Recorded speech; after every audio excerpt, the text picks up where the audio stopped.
Hey guys, welcome back. We have another special edition today. I have a good friend, Josh is here. He's a business partner and a mentor, and we just kind of want to ask him some questions about his past experiences with getting sober. Awesome. So yeah, I'm a little nervous, but this should be good. Yeah. So you have a history in high school Oh, with man. alcohol That's and weird. other stuff. Yeah, so I guess I'll just kind of share a little bit of my story, and then you can kind of go from there. So, in sixth grade was the first time that I smoked weed, and then from there it just kind of turned into like, okay, now I have I'm a very passionate person, and so with that comes sometimes an addictive personality, and so then that's what kind of started this lifestyle for me. Sixth grade, huh? Sixth grade, yeah, sixth Wow. grade, and the thing is, I was like the middle kid, and so like I looked up to all these older people, and so so when the opportunity to be cool and smoke weed was like a thing, I was like, yeah, I'm in. I want to be with the cool kids. And so then that turned into, by the time we were I was in ninth grade, I started selling it, because Yeah. I have an entrepreneur spirit. So I'm like, okay, if I'm going to do this, then I need something to pay for it because my parents, I can only tell my parents I need lunch money so many times. We get allowance, and so it's like, okay, how do we make this work? And so then me and a couple other people started selling it and to provide that, and then that turned into other things. So, um, like my opinion is like weed and alcohol are the same, if that makes sense. Like they have the same. Gateway. Yeah. Well, I wouldn't even say gateway. What I mean by they're the same is like if I get drunk, like you can almost lose more control being drunk than you can being high, so to speak. And so that's what I mean by they're the same is like they're not like I never got high and started hallucinating. You know what I mean? Like, You never had the laced stuff? well, we did have leak stuff, and that goes on later. Okay. But what I mean by that is like I just feel like they have the same side effects, so to speak. Uh, Not as much as so once, but it is a gateway, especially when it's illegal, or I think even when it's legal, I think it can even be a gateway, right?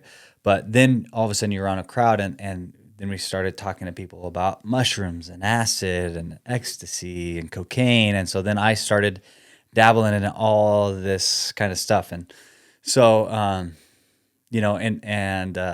by the time I stopped everything, um, I was pretty skinny, and I used the excuse like I was cutting weight for wrestling. Typical. Yeah, and my parents bought it.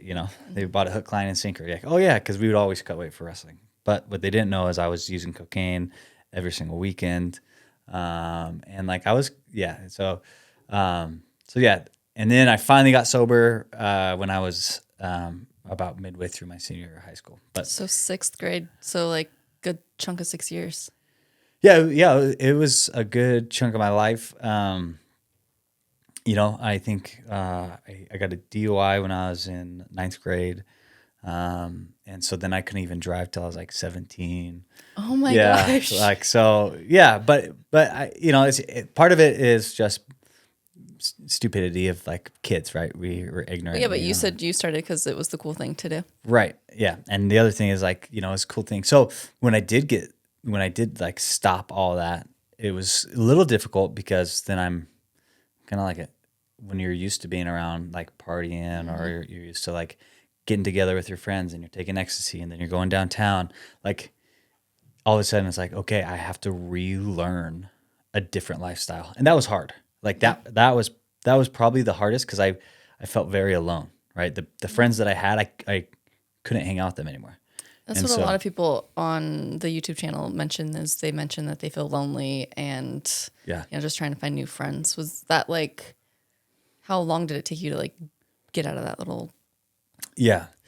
It didn't take super long, but like, and it's funny because I say they were my best friends, but really can you really have a best friend when you're like doing drugs and Right. stuff, right? You know, because I think we're all looking out for our own interests. But I would say like they were my closest friends. We'd always hang out, we'd talk, we'd hang out at school, we'd skip school together, like all that kind of stuff.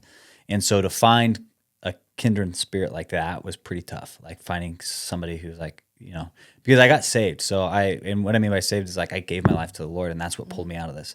And it was a kind of a miracle because the week that I became a Christian was the week that my friends started using heroin. Oh. And so it's like and some of the kids that I was running around with have spent time in prison, have gone to rehab, trying to get like unhooked from heroin.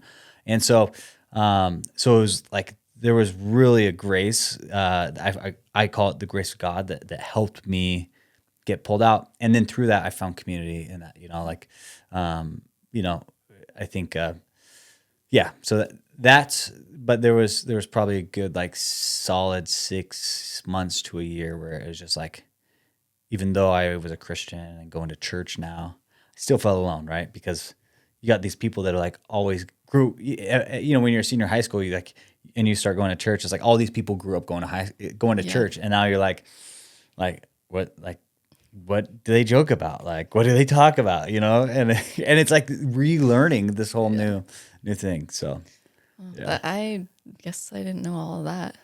yeah. I mean, yeah, there's a Like lot, obviously there's a lot bad more boy details. turned good boy. It was bad, you know? So, so that's kind of, So you started smoking pot in 6th grade and Yes. drinking? I would say not as much drinking, you know, in How 6th grade. was it easy to get? Well, alcohol and weed.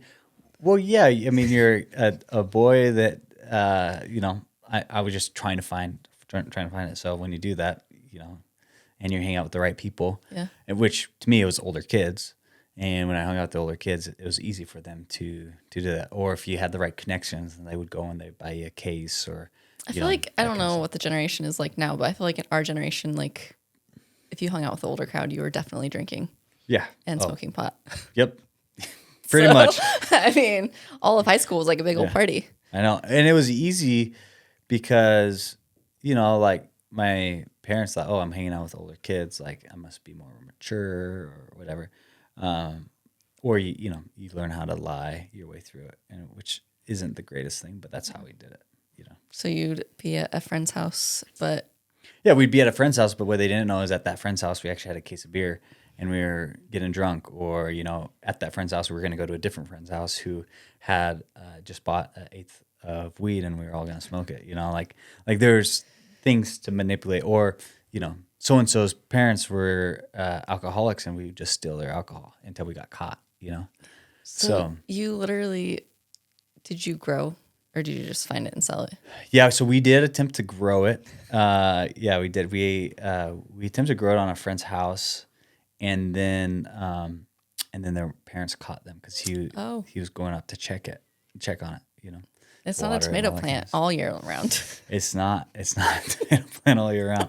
So we tried growing it there, but we had sources that we could get like pounds of it, you know. Jeez. And so when you could get I mean, that's how you did it, right? You get a pound, or you get 2 pounds, and then you just cut it up. And, So you definitely had that entrepreneur experience in 6th grade or before. right, yeah. And I think that's helped me in today's world, not necessarily the experience with the drugs, but just like, okay, this is a need, and to me, it was feeding the addiction.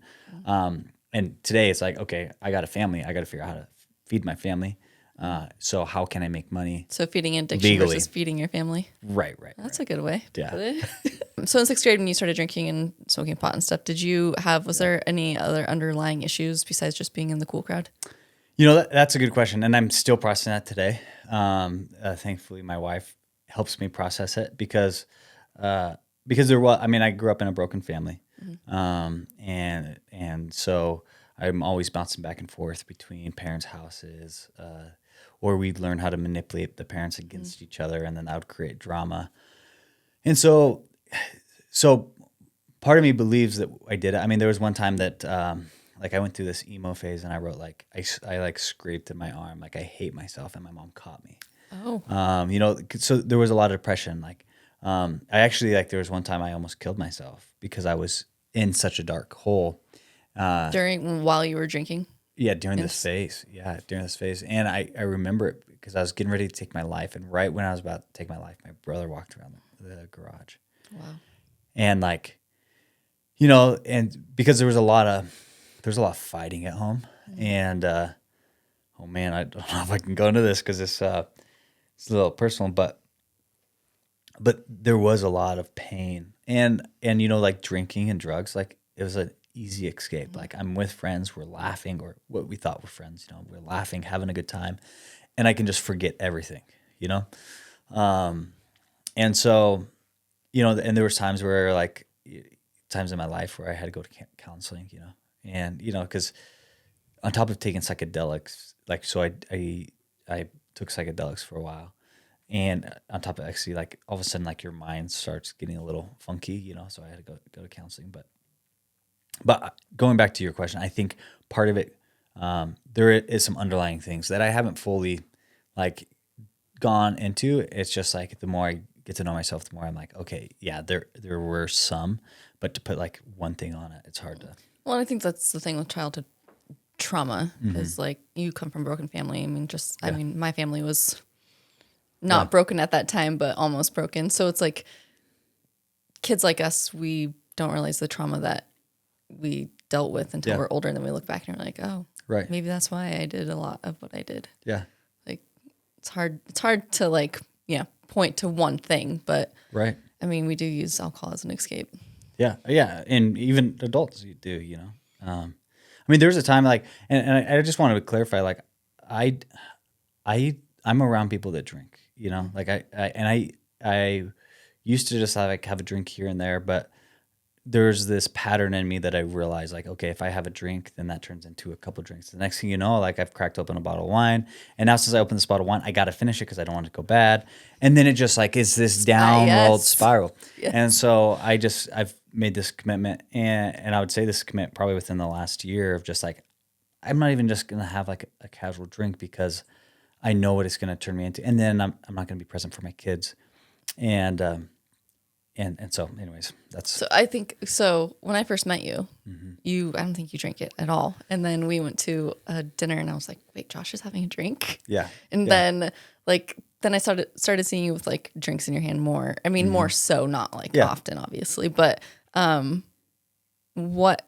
so you went in phases of drinking. Yeah, and it's kind of a pattern, right? So when I gave my life to Jesus, I stopped everything cold turkey, which is kind of crazy, you know. Like I was using meth, I used every single drug in the book other than heroin, and so to just go cold turkey like that was kind of crazy. And then there was this phase where I started missing people, and I'm like, okay, well maybe I'm strong enough. And I moved in with my brother, with one of my brothers, but he was still partying. Like we were fresh out of high school, and like his house was the party house. And you know, and so I moved in there, and next thing you know, like I was strong. Next thing you know, okay, I'm gonna have a beer. And next thing you know, I'm gonna have a couple beers. And the next thing you know, like, okay, I just smoked a bong with somebody. And now it's like, oh my gosh. And so there's this pattern of like, okay, I think that I'm good enough, and then I'm like, okay, I'm strong enough. I can just do one. Okay, I'm strong enough. I can just do two, and then it just like is a downward spiral for me. So, I just know I can't. I can be around people who do it, and I don't judge them if they're drinking and all that kind of stuff, right? But yeah. So when you saw me, I would have a drink here and there, or I'd have a glass of wine here and there. But then you probably saw a little bit of a progression, and then it's like, oh my gosh, what am I doing? Well, I remember you mentioned something to Jonathan, like you noticed that you were drinking too much again. Yeah. And so did you just quit after that? Yeah. So pretty much it's like, okay, I just can't handle it. And, like I was just hunting with some buddies, and, they're like, hey, you want a beer? I'm like, no, I don't, and they joke, and they were joking like, oh yeah, I quit when I was in, middle school after I just got done doing some blow. And what they didn't realize is that was actually my story. Oh, so these people didn't know Yeah. you. So they're joking. They're like, yeah, I just woke up and I just can't do it anymore. I'm like, oh, well. And, and Little do you know that was me. Yeah. I mean, I didn't say it at the time because Yeah. we were laughing, having a good time. And I didn't want to like damper the evening, but yeah. So you went from sixth grade to senior year, and then you started going to church, Yeah. and you found Emily. Yeah. Yeah. Yeah. So, so I started going to church. I got saved, and then I actually thought I was going to be a pastor for the longest time. Oh, wow. And so like that's the route that I pursued because like there was this joy, and people even my family was like, "What's going on?" And like, there's a change in you, Josh, and I don't know what it is. But what they didn't know, like I found like a living God who's like brought joy into my life, and so then I just like for the next couple years. After I moved out of my brother's house, I just went on this like God seeking journey, went to these different like church schools, for lack of a better term. And then I came back to Boise and I was volunteering, and Emily was, she's just graduating. So I had to make sure I swooped her up before any other guys did. So I think there's a couple of broken hearts and around that in the youth group and amongst the other people that were hanging out around the youth group. Yeah, because she's never drank. She has, like I've offered her, but she just can't stand the taste, Yeah. And so, So you mentioned how when you started drinking, like again, and you noticed that like there's no moderation. Yeah. Like some of us are like, oh, we can drink in moderation. Yeah. It's like some of us cannot drink Yeah. in moderation. One leads to 10 or more. Yeah. But you mentioned being present for your children. Mm-hmm. I mean, you have 4 boys. Yes. Like you have you need lots of hands, and Yes. being present with that energy. Mm-hmm. Like I can see, like, did you notice? So you noticed that it was taking away from them, or not necessarily away from them, but yeah, I think I know what you're asking. So yeah, there was parts of it where it was taken away from them, but also taken away from Emily. Mm-hmm. I was like, hey, you want to go outside and play? I'm like, well, I kind of want to finish this class. I got a nice little buzz, and I just want to keep the buzz going until I fall asleep. And so then I would not want to necessarily get up and play with them. So, but yes, I definitely have to be more hands-on with them, because 4 boys is a busy house, and it's definitely a busy house. yeah, all the time, never clean, but that's okay. Because alcohol definitely, that's one of the things I noticed since we quit drinking is we're more present with the children, and we're not just sitting on the couch like, no, I want to finish this. No, I'm just going to drink. I'll just sit here and watch you play while I drink. Like now we're like, we can actually have a conversation with them. Right. Like, yeah. And I think that's a different kind of presence, right? Yeah. Like people can drink and just be in the same room as some people, or they'll just be hanging out with the adults in the room or whatever. But there's something different when you're like present and like you're hearing your kid's heart and you're hearing what they're saying, or you're seeing like what's going on at school. And, and I think that's what it would start robbing for me. And then that's when I knew, okay, I have to stop, because now instead of it's me wanting to talk to my kids, it's like, let me just finish this bottle before it goes bad, Yeah, because if you open up a bottle of wine, you have to finish it. Of course. I mean, it's going to go bad. And that was my mentality. And I was like, we can't put it on the shelf. Right? Then it would just be like, the night would just go away. Yeah. But so you quit cold turkey. Yeah. And didn't have any problems. No, I didn't, which was and that's why I relate it to God's grace that He just like pulled, especially when like you look at the timeline. So let me give you an example, because I don't think if somebody's never been around drugs and maybe they've just been around drinking, sometimes I don't think they understand like with the addiction side of it. So I'll give you just a memory that I remember.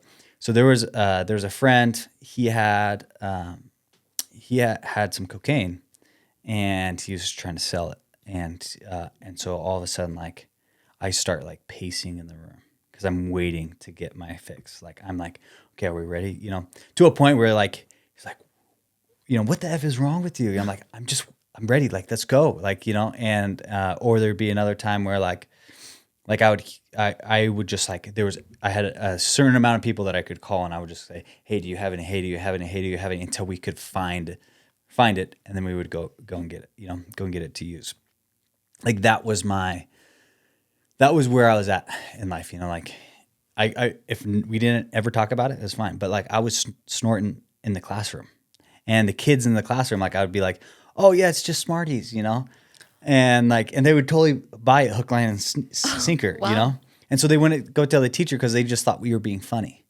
But what they weren't knowing is like we were actually using. Oh my gosh. See, I've only been around it one time Yeah. and it panicked me and I've never been around it again. Yeah, yeah. So like, and so for me to go completely cold turkey, like it was a miracle because I was one of those people like if you said the word cocaine, like all of a sudden, like I would start fiending for it. Like I'd be like, okay, like, hey, okay, after school, let's get some, or and it wasn't just cocaine; it was painkillers. It was, hey, let's go let's get some ecstasy and do it on the week, So like it was all these different things, And so to go cold turkey was just, and that's why I say it's like God's grace because most people have to go to rehab or, but I like it was like that. Well, I think it's a huge mindset.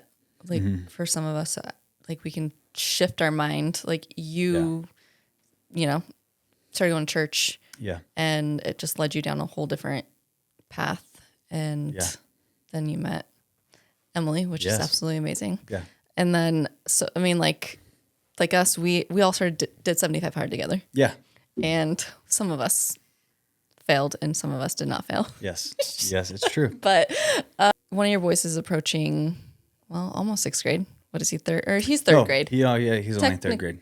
Okay. So we held him back a year. He'd be fourth right now if we didn't hold him back. Okay. And he has almost the same type of energy as you. Yeah, sometimes more.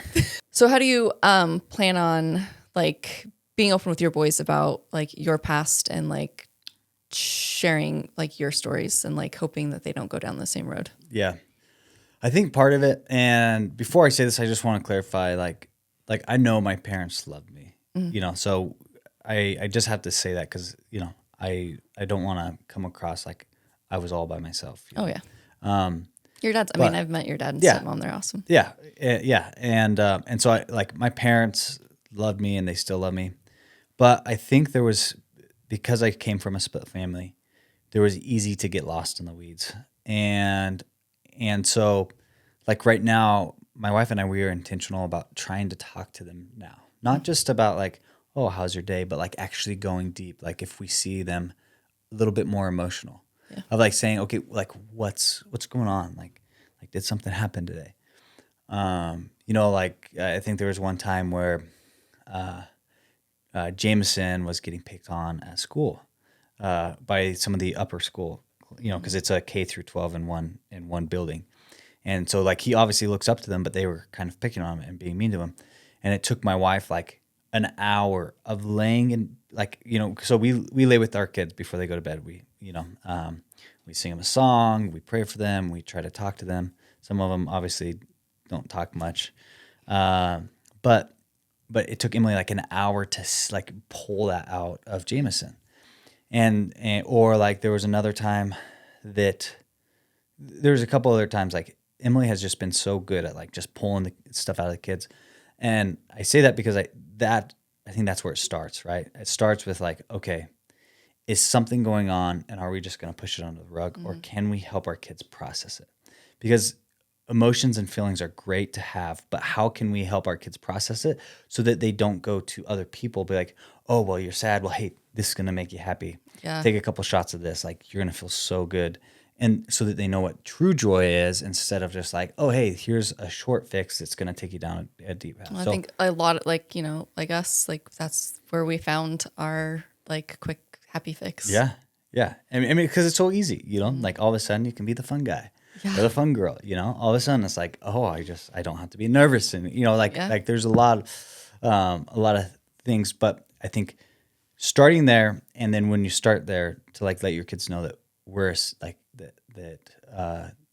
that we're a safe place if they have something going on to come talk to.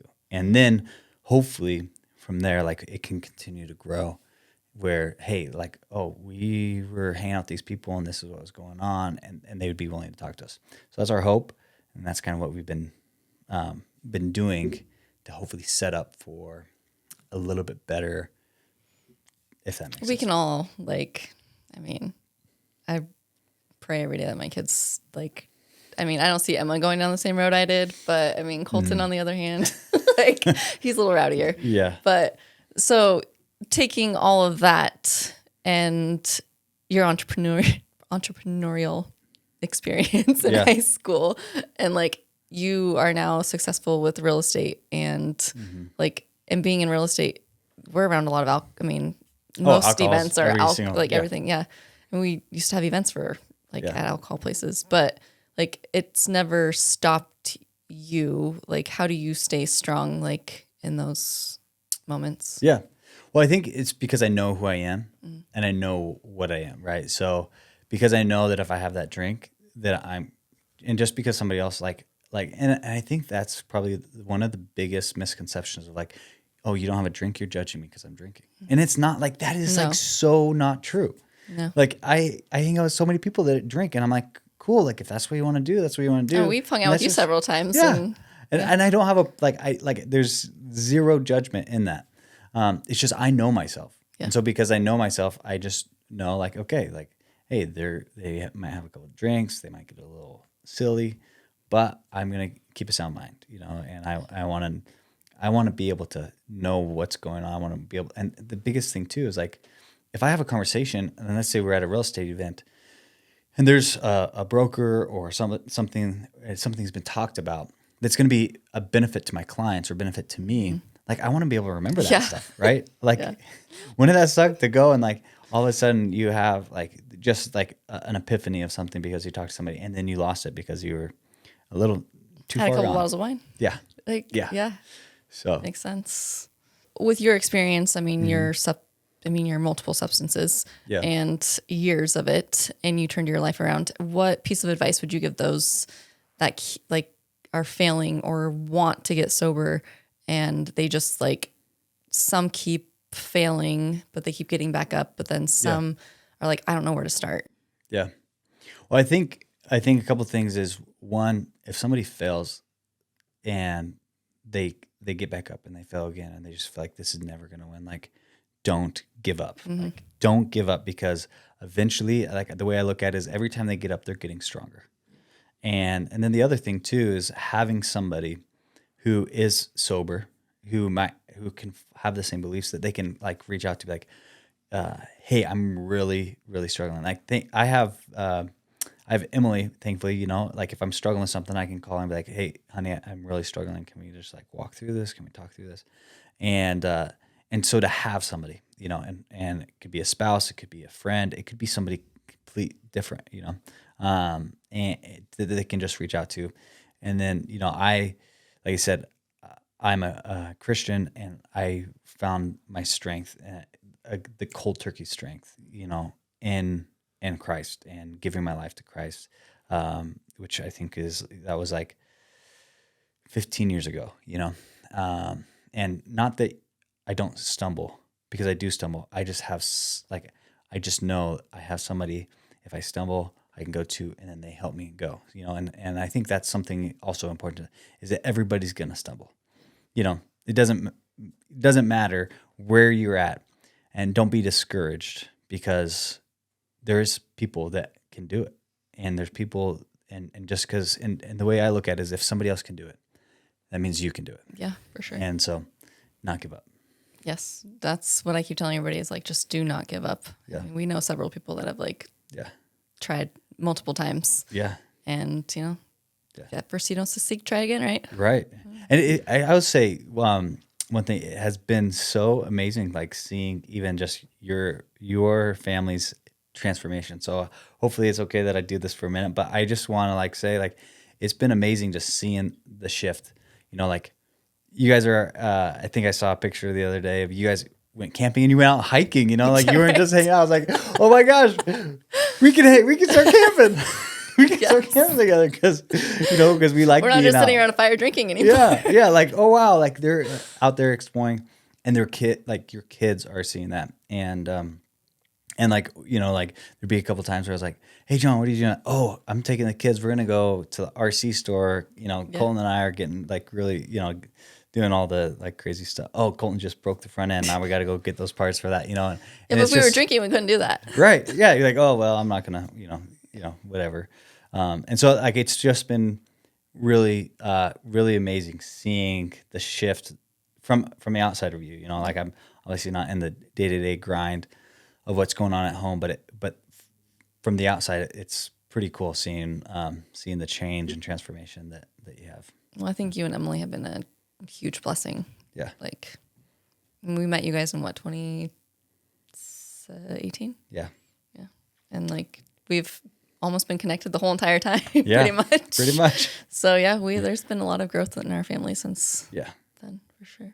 So I appreciate you guys. Yeah, and same to you guys. You know, like we appreciate you guys' friendship. You guys have been our sphere of influence and like who we like can look up to, and like hanging out with you guys like is the best influence for us, marriage, and like for our kids and everything. So I think it goes back to like who you surround yourself with really helps like getting past these like these like road bumps or getting over these like speed bumps in life. Yeah. But like it's definitely true. You need to surround yourself with who like you want to be like. Yeah. All right. So guys, we want to thank Josh for being here today and sharing his story. I'm sure it's not always easy sharing stories like that. I would love for you guys to comment any questions you have or what you have taken from this episode. And if you want to see more like this, let me know.